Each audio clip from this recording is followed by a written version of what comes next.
분명히 좌천이죠. 그때 정말 힘들었습니다. 너무 속상하고 어쩔 줄을 몰라서 억울해서요. 나 저 상사를 죽이고 싶어. 언젠가는 너를 누르고 내가 위로 올라갈 거야.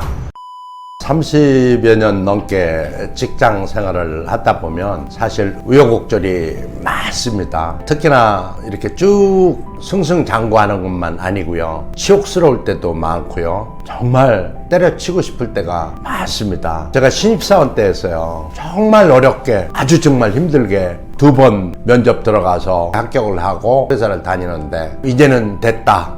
이제는 직장을 잡았으니 열심히만 하면 되겠지라고 생각하고 정말 불철주야 공항에 가서 외국인 데려오고 집에 가서 번역도 하고 아주 왼팔 빠질 정도로 아프게 열심히 했죠. 그러다 보니까 어느 한 부서의 일뿐이 아니라 회사 전체의 일을 해야 했죠. 뭐 계약서 번역 같은 거는 어찌 보면은 회사 전체의 일이지 어느 한 부서의 일이 아니죠. 그러다 보니까 내 위에 바로 상사가 저를 굉장히 싫어했어요. 왜냐면 자기 부서 일만 하지 않고 회사 전체 일을 하고 공항에 다니고 호텔로 다니고 뭐 번역한다고 하고 이러다 보니까 저를 싫어했던 건 사실이었습니다. 근데 문제는 그때 인사고과인데요. 인사고과가 지금처럼 다면 평가가 아니라 상사가 밑을 평가하면 그게 전부였습니다. 그것이 바로 그냥 연봉으로 책정되고 그게 월로 나눠서 주는 거예요. 그러다 보니까 인사고과가 굉장히 중요했는데 꼭 상대평가라서 한 명을 D를 줘야 해요.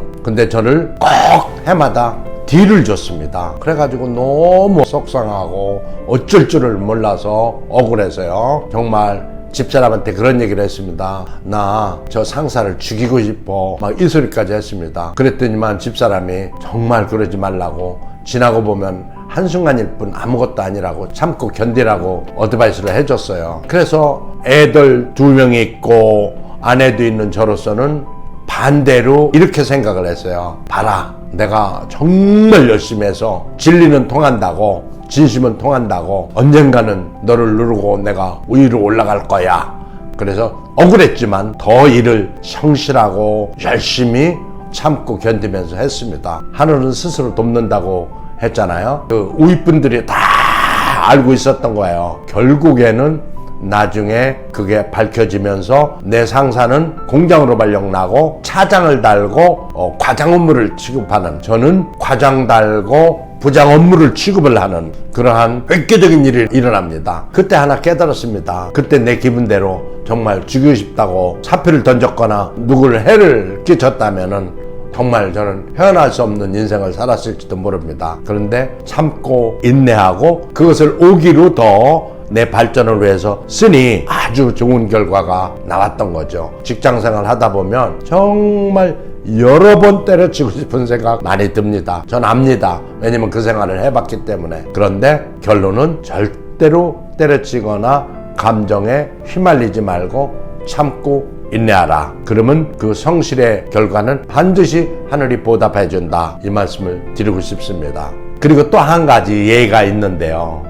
제가 KTF의 마케팅 전략 수장으로 스카우트 간 케이스입니다. 100대 1의 경쟁을 뚫고 들어갔죠. 그러니까 엄청난 경쟁을 뚫고 들어갔고 그때 당시에 이동통신은 가장 연봉이 센 업계였던 거예요. 그래서 저는 굉장히 프라이드도 있었는데 KTF CEO가 베끼면서 저를 전국에 꼴찌하는 광주 지역, 즉 전라남북 제주까지 커버하는 그쪽으로 발령을 낸 거예요. 분명히 좌천이죠. 그때 정말 힘들었습니다. 내가 KT의 오리지널 멤버는 아니지만 그렇다고 이렇게까지 할 필요가 있는가라고. 그런데 저한테는 초이스가 없었어요. 하루아침에 발령 났기 때문에 관둘 수도 없고 정말 진퇴양난이었는데 결론은 일단 가고보자라고 해서 전라도로 가서 그때 이런 생각을 했습니다. 아하, 하늘이 나한테 준 기회일 수도 있어. 그러니 이 시기를 잘 활용하자. 그때부터 저녁에 술도 안 먹는 저는 할 일이 없어서 책을 쓰기 시작했던 겁니다. 베스트셀러가 된 모티베이터가 그때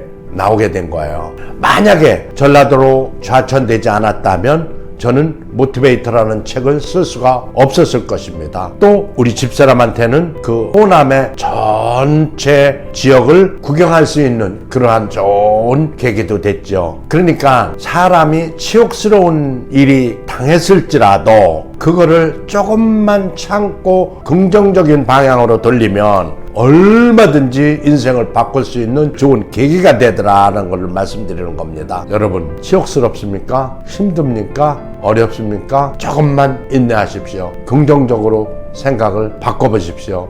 아주 좋은 결과가 나타날 겁니다. 감사합니다.